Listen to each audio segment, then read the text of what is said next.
Ok, alors, nouveau sujet, messieurs. On va commencer un nouveau sujet. Alors, le dernier sujet, en fait, il était très intéressant, mais il était très limoud aussi, c'est-à-dire que c'était assez technique sur certains aspects.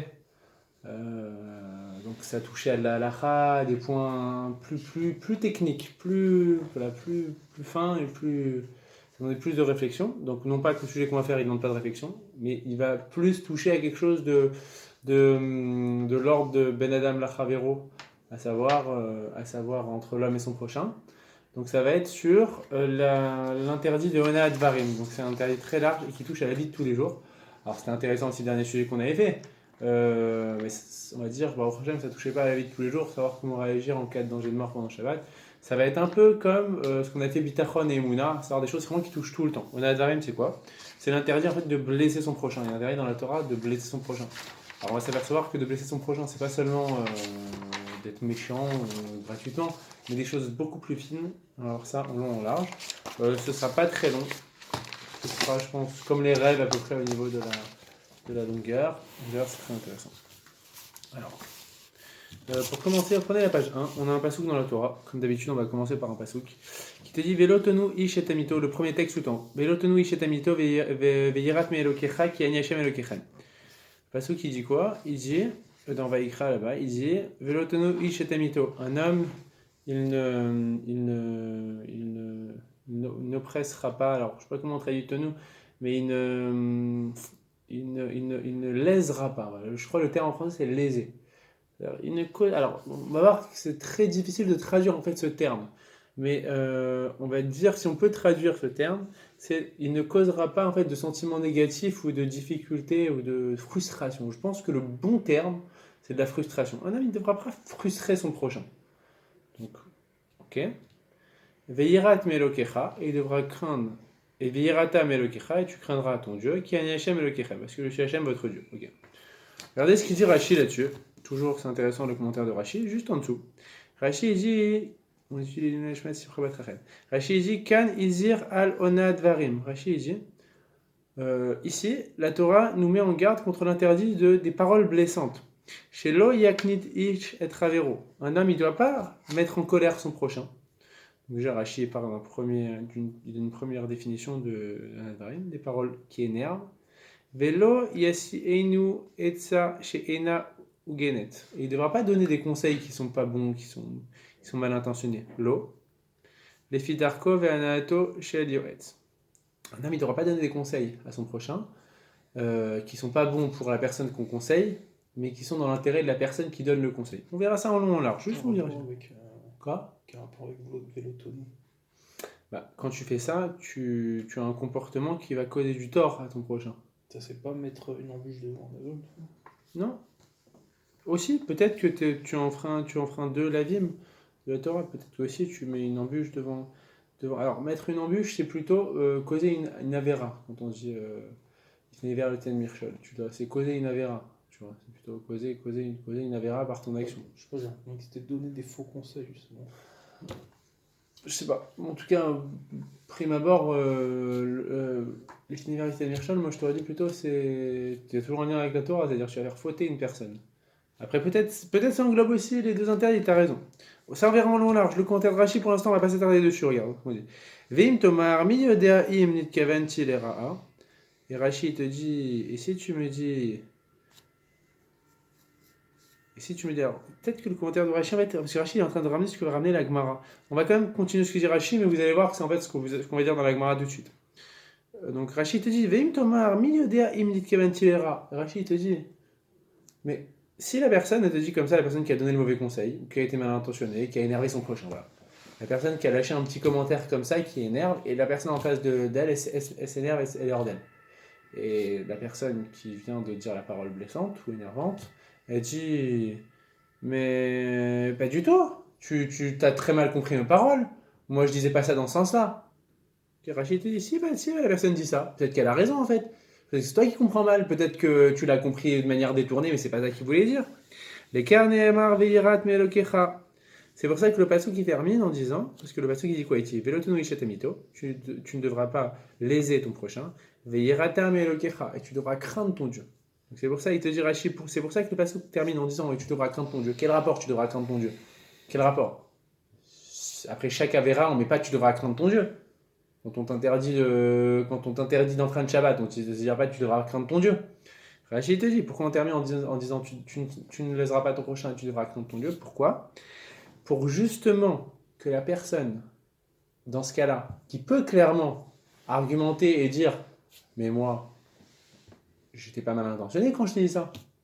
Quand je t'ai dit, je sais pas, un exemple, quand je t'ai dit, euh, elles sont pas mal, elles sont belles tes chaussures. Et qu'en fait, ces chaussures, eh ben, elles sont vraiment trop. Et il dit, ah, tu te fiches de moi, tu te moques de moi. Non, non. Il dit, non, pas du tout, je les trouve vraiment belles. Et ben, vient le passage qui te dit, tu ne léseras pas ton prochain, avec tes paroles blessantes.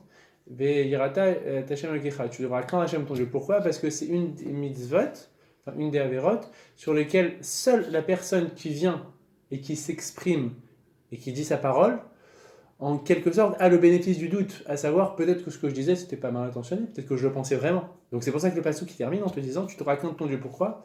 Parce que dans cette situation, c'est une des mitzvot, l'autonou, où Hachem est le seul maître et le seul à connaître ta vraie kavana, ta vraie intention. C'est pour ça que le Vassou qui te met en garde.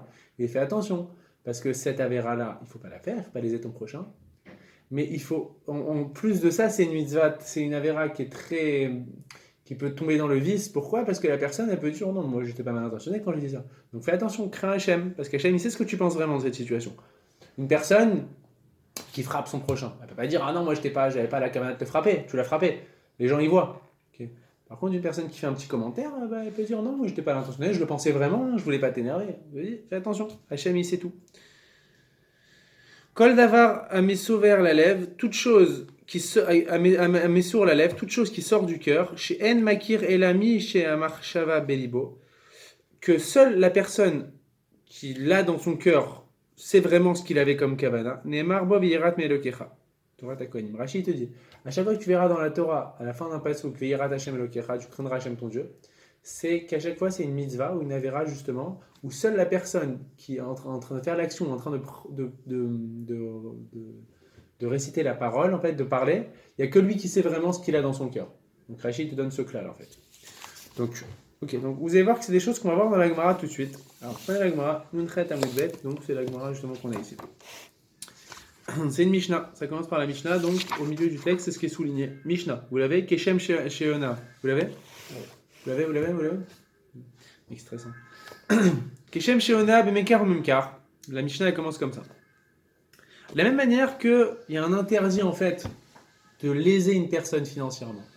Alors, c'est pas notre sujet, je sais pas exactement à quoi on fait référence, mais peut-être, par exemple, quand on va à tout prix acheter avec la force à quelqu'un un objet, ou voilà. De la même manière qu'on peut causer du tort financièrement à son prochain, ok.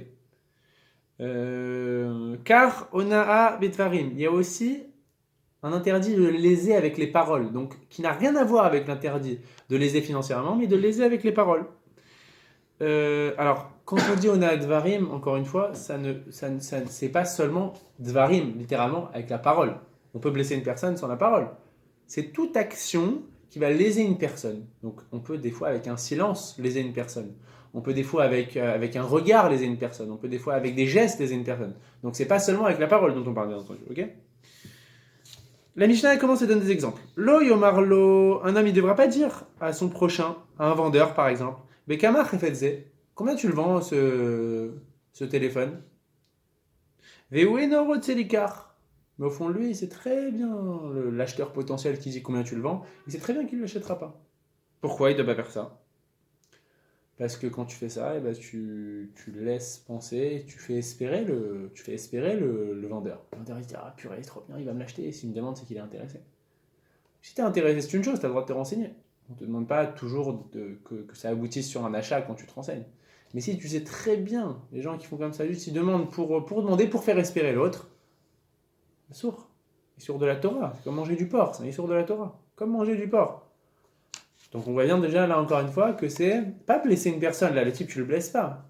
C'est toute action justement qui va créer une frustration, une souffrance par tes paroles, par tes actions qui sont inconséquentes et qui sont déplacées. Autre exemple, la Mishnah. Imaya bal tshuva. Lo yomar lo zachor maasecha rishonim. Un type qui fait tshuva. Sûrement, il va à la yeshiva, il revient dans sa ville en France, et il est avec ses copains, et ses copains ils disent ah, viens, on va en boîte. Non, non, moi je vais pas en boîte, moi je suis devenu religieux. Ah, toi tu travailles pas, hein, il y a 2 ans, comment t'étais avant que t'ailles à la yeshiva, hein. T'étais le premier à aller en boîte, hein. Hein, et les filles, et les films, et les trucs, nan, nan, nan, nan. Et je te fais toute la liste. La sourd, on a de barim. Pourquoi, encore une fois, là c'est des paroles blessantes, mais tu crées une frustration, tu fais souffrir la personne. Tu n'as pas à faire ça. Donc la liste de la Mishnah, c'est une liste non exhaustive, hein, mais elle donne des exemples courants. Autre exemple, Imou ben Gerim. Le type, c'est un guerre, ou un descendant de guerre, de converti. Lo yomarlo, tu ne devras pas lui dire, Zachor maaseh avotecha, ah, rappelle-toi ce qu'ils faisaient tes parents. Hein? Toi, comme elle va dire la Gemara après, toi là, tu es en train de faire le marmir ou le tzaddik, nanana, mais tes grands-parents, ils mangeaient des huîtres à Brest, hein, il y a 50 ans. Chez Nehemar, d'où on voit ça, Lo tone velo tilachetsenu. La Torah, elle met explicitement en garde de ne pas faire souffrir le guerre, justement. Elle met en garde de ne pas faire souffrir le guerre, notamment aussi l'orphelin, la veuve, tout ça, mais le guerre explicitement. Pourquoi? Parce que c'est une cible facile. Le type, il a toutes les raisons de se faire justement lyncher, donc il faut faire attention. Ok. Gemara. La Gemara dit Tano Rabanan. Donc on enseigne dans une braïta. Velotono ishetamito beonadvarim akatomedaber. La Gemara dit, le passage qui dit dans la Torah, l'otono ishetamito, un homme il lèsera pas son prochain. Et bien la Gemara elle te précise, on parle ici de l'interdiction de léser avec les paroles. La Gemara pose une question, elle dit Ata Omer beonadvarim. Tu es en train de me dire qu'ici on parle de l'interdit de léser avec les paroles. Oh eno et la beonat maman. Et tu dis, mais qui te dit qu'on parle pas de l'interdit de léser financièrement une personne? Qui te dit? La Torah, elle te dit, Velotono ishetamito. Un homme, il lésera pas son prochain. Pourquoi tu me dis que c'est léser avec la parole, ne pas blesser? Peut-être qu'on parle de pas léser financièrement. La Gemara, elle te dit, Vechi timkoru mimkar lamitecha okone miyad amitecha. Elle te dit, c'est déjà un pasouk dans la Torah. Un pasouk qui dit explicitement qu'il ne faut pas léser financièrement son prochain. Are onat mamon, amour. Donc, on voit bien que on a déjà un pasouk qui interdit explicitement de ne pas léser financièrement son prochain. Ah, Ma'ani Mekayem. Donc, qu'est-ce qui me reste maintenant? Si on a un pasouk qui te dit tu ne léseras pas ton prochain, forcément, on parle de quoi ici dans ce pasouk? L'otonou ishetamito. Beonat varim, le pasouk qui parle de ne pas léser son prochain par la parole en évitant de le blesser. Donc, on sait que le pasouk de la Torah, il parle clairement de l'interdit de léser son prochain. Haketsad, donne-moi des exemples, dit la Gemara. Im ayabal tshuva al yomarlo zachar maaser arishonim. Comme on a dit ici, le type passer en guerre, un converti, on ne devrait pas lui dire ah, rappelle-toi ce qu'ils faisaient tes grands-parents. Non, pardon, si c'est un Baal Tshuva, une personne qui fait Tshuva, on ne devrait pas lui dire ah, là tu fais le tzaddik, mais rappelle-toi comment t'étais il y a quelques années. Imaya ben Gerim, si c'est le descendant d'un converti, Ali Marlo la Zachor Maaseh Avotecha. On ne devrait pas lui dire ouais, toi tu fais le tzaddik, mais rappelle-toi tes grands-parents, c'était des goyim. Imaya guerre ou balil mod Torah, si c'est un guerre qui veut apprendre, il vient. Et il va étudier la Torah. Alio Marlo, tu ne devras pas lui dire Péché achal nevelot ou trefot, shkatim remasim, balil mot Torah shenemra mi piakvura. Quoi, toi qui mangeais des rampants et des animaux qui n'étaient pas cachers il y a quelque temps, tu veux venir étudier la Torah qui est enseignée par Hachem? On ne devrait pas dire ça. Autre exemple de la Gemara, im ayu yisurin baim alav. Si un type il a des souffrances dans sa vie, il a des épreuves. Im ayu chalaim baim alav. S'il a des maladies, chas shalom. O shaya mekaveret banav. Ou si chas shalom il enterre son fils, il enterre un proche. Al yomarlo, il ne faudra pas lui dire kederer shamrulo chavrav le Yov. Comme on dit les proches de Yov à Yov, donc Yov dans la Torah qui avait été éprouvé de 1000 sortes. C'est l'exemple qu'on ramène le plus souvent, Yov, qui a été éprouvé par Hachem. Il a eu plein de. Voilà, il a été éprouvé, il a perdu son argent, il a perdu sa famille, il a tout perdu. Et il est resté, il a gardé la Emouna malgré tout. Mais qu'est-ce qu'il lui disait, ses amis? Dans Yov, c'est ramené là-bas, Pasuk Vav. Allo yiratecha, kistatecha, tigvatecha, vetam darkecha. Il lui disait là-bas, la crainte que tu avais en Hachem, l'espoir que tu portais en Hachem, c'était que du vent. C'est-à-dire, en gros, toute la avodat Hachem que tu faisais, où tu faisais la personne qui avait la Emouna, tu faisais la personne qui craignait Hachem, bah, c'était du vent, forcément que c'est du vent. Pourquoi? D'où est-ce qu'on sait ça? Zecharna miu naki avad. Miu naki avad. Et te dit, parce que est-ce qu'on a déjà vu quelqu'un qui est propre, littéralement, c'est-à-dire qui n'a pas de averot et qui est tellement éprouvé? En gros, il lui disait quoi, ses amis? Il lui disait, nous, on est sûr que, parce qu'Iyov c'est un tzaddik, on est sûr que tout ta hirat shamaim, ta crainte du ciel, tes bonnes actions, tout ça, c'était du mytho. On est sûr. Pourquoi? Donc on voit ça. Parce que, est-ce que ça existe une personne qui a la hirat shamaim, une vraie hirat shamaim, une vraie crainte du ciel, et qui est éprouvée d'une telle manière? Donc forcément que tu étais un menteur. Donc forcément, en gros, il faut que tu fasses tchouva, parce que tout ce que tu faisais, c'était du mytho. Tu n'étais pas proche d'Hachem, en fait. En gros, ça revient à quoi? Ça revient à dire à une personne, parce que là, c'est comme le dit Léonard, mais ça revient à dire concrètement à une personne qui a des souffrances, lui dire, ah, tu sais, il n'y a pas de hasard, Hachem, il sanctionne que ceux qui font des avérotes. Il faut que tu te reprennes, il faut que tu fasses tchouva. Après, si c'est une personne, enfin, si après il y a un but constructif de dire ça à la personne, que aujourd'hui on n'est pas des Névim, on n'est pas des prophètes pour dire à une personne, c'est parce que tu fais des avérotes que tu as ça. Donc c'est cruel de dire ça. Donc voilà, donc c'est cruel, on ne doit pas dire ça. Mais c'est vrai, non? C'est pas vrai, il n'y a pas de souffrance en C'est vrai, mais c'est pas des choses à dire à une personne qui est dans la souffrance. Oui, ça, il faut le penser. Ça, la Gemara, bien sûr, la Gemara dans Brachot, elle dit que une personne qui a une souffrance, elle doit être mepashpesh et maasav. Elle doit épier ses actions, c'est obligatoire. Mais ça, c'est le calcul que chacun d'entre nous, on doit faire quand on voit quelqu'un éprouvé ou quand nous-mêmes, on est éprouvé. Mais de là à dire à la personne qui est, enfin voilà, comme l'exemple que prend la Gemara, qui est en train d'enterrer son fils, lui dire, ah tu sais, pourquoi il y a ça? Parce que ça, c'est de la cruauté, je peux pas dire ça. Enfin, je sais que toi, tu dis pas ça, mais la Gemara te dit, on peut pas dire ça. Autre exemple de la Gemara. Im ayu chamarim mevakshin tvoa mimeno. Il y a des vendeurs je sais pas, voilà, des vendeurs d'épices qui viennent avec leur âne et ils viennent et te disent, s'il te plaît, tu sais pas où je peux acheter des récoltes pour mes animaux? Ok. Lo yomar lehem, on ne devra pas leur dire, les chouettes c'est le ploni chez Omocher toi. Ah, va chez un tel là-bas, je crois qu'il en vend. Et tu sais très bien qu'en réalité, chez l'Omachar Meolam. Et tu sais très bien que ce type là-bas, il vend pas de récolte. Donc après, très souvent, faut pas croire en fait que les exemples qu'on donne ici, par exemple celui qui rentre dans un magasin et qui veut pas acheter, ou celui qui dit va là-bas, et en réalité il n'y a rien à acheter là-bas. Faut pas croire que c'est forcément des gens méchants. C'est des gens aussi, en fait, qui ne. Juste pas assez, quoi. Alors soit ils réfléchissent pas assez, mais des fois en fait il y a un Yetzera qui est celui de ne pas accepter de dire je sais pas.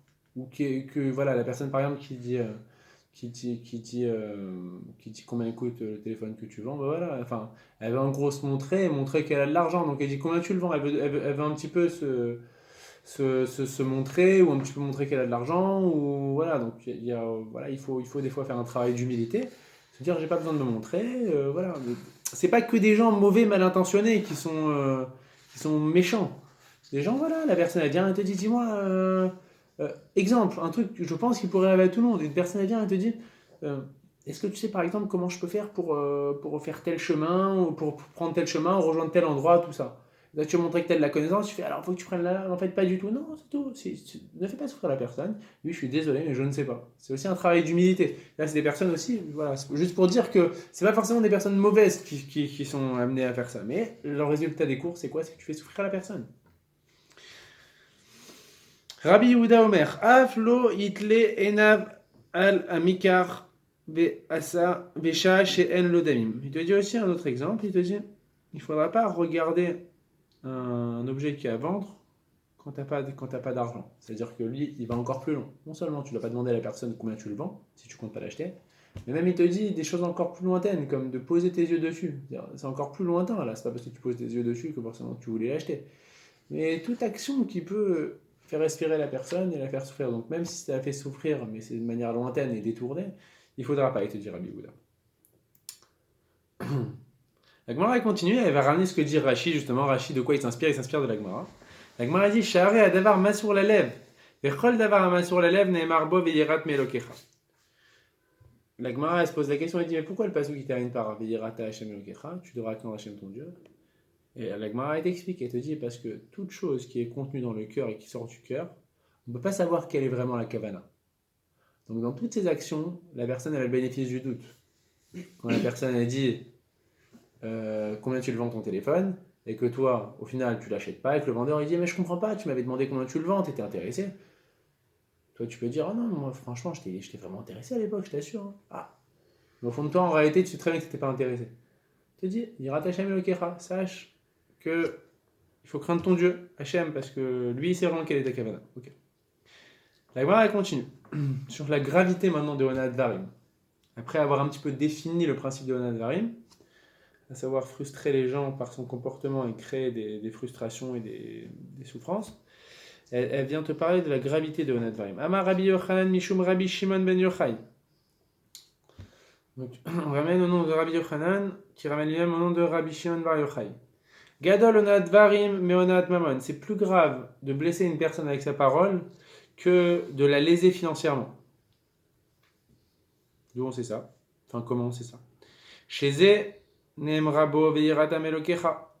Parce qu'il y en a un, à savoir la onat varim, l'interdit de blesser avec la parole. C'est marqué à la fin du pasuk, veiratam elokecha. Tu devras craindre Hachem ton Dieu. Vezé le neemar veiratam elokecha. Et l'autre, c'est pas marqué. Tu devras craindre Hachem ton Dieu. On te dit, tu ne devras pas léser financièrement ton prochain. Il y a un passage dans la Torah qui dit ça. Mais on ne dit pas à la fin, tu devras craindre Hachem ton Dieu. Ah, pourquoi? Pourquoi? Rabbi Shimon bar Yochai, il te dit pourquoi. Il y en a un où on dit ça, V'yiratam Hachem Elokecha. Il dit pas seulement parce que c'est quelque chose qui est dans le cœur, il n'y a que toi qui connais la kavana, donc on te dit, attention, crains Hachem ton Dieu. Il te dit aussi parce qu'en soi, c'est plus grave que léser une personne financièrement.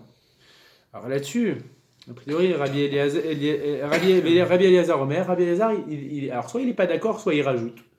Je veux dire, pourquoi on peut dire qu'il n'est pas d'accord? Parce que Rabbi Eliezer, peut-être, il peut dire, non, de Bihirata Melokecha, tu devras craindre Hachem ton Dieu. On apprenait déjà une chose, à savoir que c'est ce qui est dans le cœur et ce qui est contenu dans le cœur. Il n'y a que toi qui sais quelle est ta kavana. Donc il te dit, c'est pas de là qu'on peut apprendre que léser une personne avec la parole, c'est plus grave que léser une personne avec l'argent. Parce qu'on ne peut pas apprendre deux choses d'un même endroit.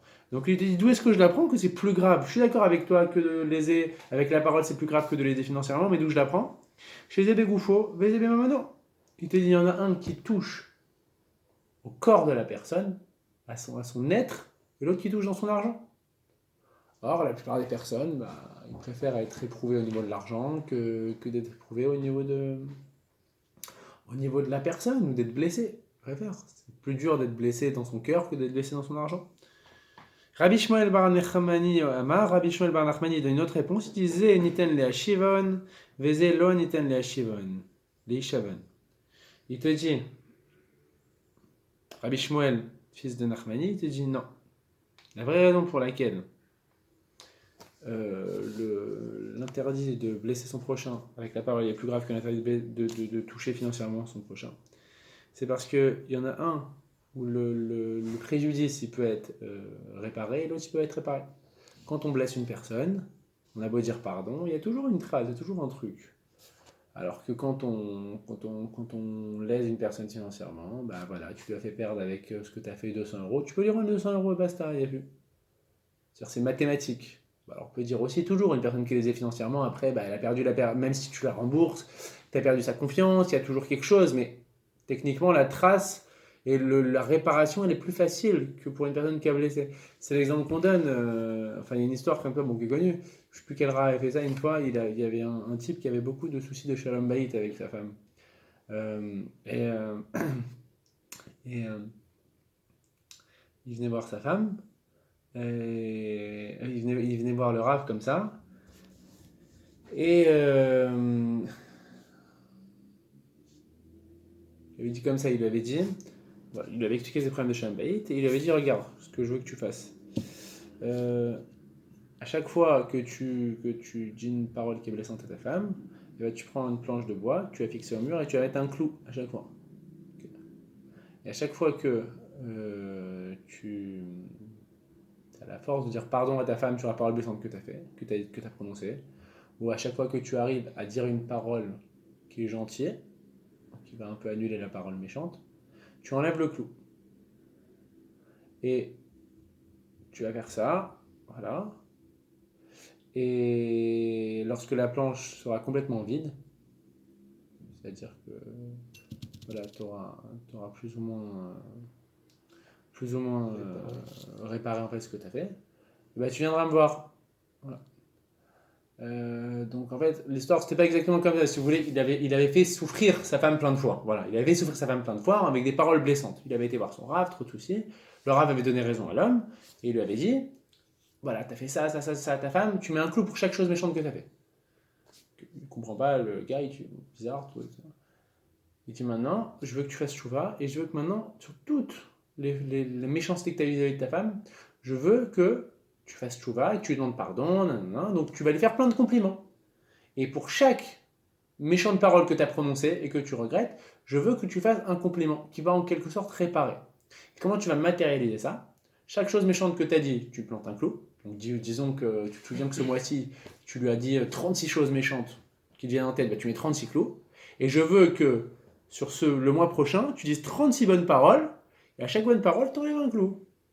Et le type, il arrive à prendre sur lui, à être gentil avec sa femme, à lui dire des paroles méchantes, à dire des paroles gentilles. Et il arrive justement à enlever les 36 clous. Et il vient voir le Rav avec sa planche, parce que le Rav lui avait dit, tu viendras quand même avec la planche à la fin. Et il lui dit, tu vois, c'est très bien ce que tu as fait, mais maintenant, si on regarde la planche, maintenant, même si tu as enlevé les clous, il y a toujours le trou à l'intérieur. C'est-à-dire que, quelle que soit la réparation qu'on va faire, le pardon qu'on va demander, la rectification dans notre comportement, quand on blesse une personne, on blesse une personne. Même si la personne te pardonne, même si il y a toujours un reste, un résidu, un truc, c'est très dur. Donc c'est pour ça que c'est ça un peu le Cheshbon de Rav Nachmani, Rav Shmuel Bar Nachmani. Il te dit, il y en a un que tu peux réparer, il y en a un que tu peux pas réparer. Okay. Tanetana Kamed et Rav Nachman Bar Yitzhak Kol Amalvit Venechavero Berabim Keilu Shofer Damim. Il y a une braïta qui dit comme ça, qui te dit toute personne qui fait blanchir son prochain en public, à savoir qui l'humilie, c'est comme si elle avait versé son sang, c'est-à-dire c'est assimilé à un meurtre, qui est un des trois interdits capitaux, donc un des trois interdits les plus graves de la Torah. À Marley, ils lui ont dit, Rav Nachman Bar Yitzhak, Rav Nachman Bar Yitzhak, il a dit là-dessus, Shapir Kamrat, il te dit, c'est vrai ce que tu dis, ce que tu viens de dire, que tout celui qui humilie son prochain, c'est comme s'il l'avait tué. Pourquoi? On voit que la personne, son visage, il est rougi d'un coup et ensuite il devient blanc. Donc, on voit de là en fait que c'est pas seulement qu'il devient blanc, c'est que la première étape généralement, c'est que y a le sang qui monte à la tête, donc c'est comme si tu avais versé son sang en fait. Je dis même techniquement, c'est comme ça que ça se passe. Quand tu veux blanchir une personne, comme si tu l'avais tué, c'est pas qu'une expression, c'est vraiment que tu verses son sang. Parce qu'on voit bien que sa tête au début elle est rouge. Amarle Abaye les Ravdimi Bemarava Bemaïzeire. Toujours, on ramène des paroles par rapport à l'importance de ne pas blesser son prochain. Abaye, il a dit à Ravdimi, donc en Eretz Israël, sur quoi est-ce qu'on faisait attention, sur quoi est-ce qu'on était très attentif. Amarle Be'arvouche Ape. Ils faisaient très attention à ne pas humilier leur prochain. Damar Rabbi Hanina, parce que Rabbi Hanina il a dit Akol Yordin Legeinam Chutz Mishlosha. Pourquoi? Parce que il y a une phrase dans la Gemara qui dit tout le monde va au Geinam sauf 3 personnes. Alors, on ne comprend pas ce que ça veut dire. La Gemara elle comprend pas. Elle dit quoi? Attends. Akol Salka de Atar. Et la Ema Kol Yordin Chutz Kol Yordin Legeinam Olim, Chutz, Mishlosha, Shiordim, Venolim. Donc la Gemara rectifie, il manquait quelque chose dans cette citation. Donc la Gemara elle rectifie, elle dit non, en fait la phrase c'est quoi? C'est que tout le monde descend au Geinam et il remonte après. C'est-à-dire, on va dire en quelque sorte, toute personne qui a fait une faute, eh ben, elle descend au Geinam, elle répare à travers ça, et elle remonte quand elle a réparé, au Dieu d'Hachem. Sauf 3 catégories de personnes qui descendent et qui ne remontent pas. C'est quoi ces catégories? Les Elouen. Et voici ces 3 catégories. Abba ala Eshetish, celui qui va avec une femme mariée. Ve Malvin Penecha Vero Berabim, et celui qui fait blanchir son prochain en lui mettant la honte. Vea Mechane Shemra Lechavero, et celui qui donne un surnom péjoratif et humiliant à son prochain. Même si son prochain il a l'habitude qu'on l'appelle comme ça, tant que c'est un surnom blessant et que la personne est blessée à travers ça, ben, c'est une des 3 choses sur lesquelles la Gemara a dit qu'on ne remonte pas du Gehinam. Mechane, il nous malvine, la Gemara a dit mais je comprends pas, c'est la même chose. De donner un surnom méchant à son prochain ou de l'humilier, c'est la même chose. La Gemara a dit Afalgab, des Dashbe, Beshme. Elle te dit non. Pourquoi c'est pas la même chose? Parce qu'il y en a, ils sont même plus humiliés en fait par ce prénom. Ils ont l'habitude qu'on leur donne ce surnom négatif.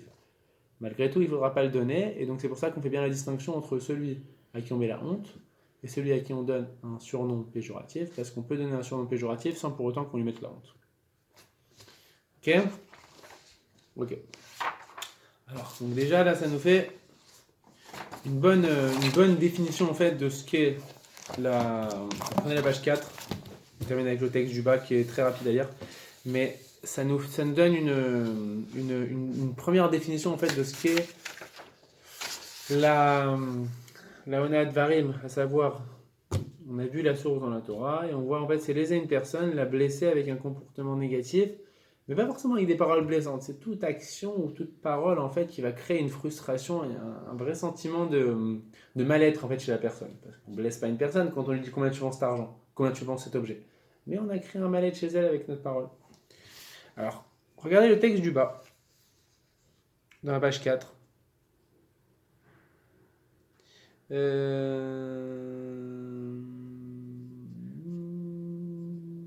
Alors, c'est le Arour HaShulchan. Le Arour HaShulchan, c'est le Rav Yechiel Epstein de Noverdok, qui était un grand Rav Beddin connu à la fin du 19e siècle. Alors, regardez là où il y a le petit doigt en bas à droite. Parce que juste avant, c'est tout ce que dit, ce qu'on avait dans la Gemara, donc ça sert à rien de le relire. Donc il résume un peu, en s'appuyant sur Shulchan Aruch, il résume un peu en fait les lois, mais sans codifier les choses, c'est plus un texte. Il dit comme ça, donc là où il y a le petit doigt. Ve'eshamrim de en metzavim alona dvarim shelo neonoto rak lemi sheino ba'alaverot. Il te donne une première chose qui est intéressante, il te dit, il y en a qui disent que, alors il y en a qui disent, c'est-à-dire c'est pas selon tout le monde, il y en a qui disent qu'on n'a pas le droit de faire onat dvarim qu'avec les gens bien. Avec les Rechaïm, on peut faire onat dvarim, on peut avoir des paroles blessantes avec eux. Aval les Racha Moutar les Onat Bedvarim, des schémas et des Zé Yeshuv Betchouva. Parce que peut-être qu'avec ces paroles-là, peut-être que le Racha il va revenir dans le bon chemin. Mais la Chanim Kavanato les Shamaim, c'est pour ça que si toi, quand tu as des paroles blessantes avec le Racha, eh ben c'est bien intentionné, c'est pour qu'il fasse Chouva. Alors à ce moment-là, le Onato Racha Bedvarim Kedeshi Yeshuv Betchouva Yachol la Sotken. Donc tu pourras faire ça. Vechen, mi Shemana et Atzmo, Sheoler Bederech Lotov, donc deuxième colonne, Sheoler Bederech Lotov, Vesover Sheoler Bederech Hayashar. Pareil, sans parler d'un rachat, il y a une personne qui prend un chemin, qui pense que c'est le bon, mais c'est pas le bon, selon la Torah. Moutar Leonato. On a le droit de la blesser avec nos paroles. Shadam Kaze Eno Miklal Ayishuv Bederech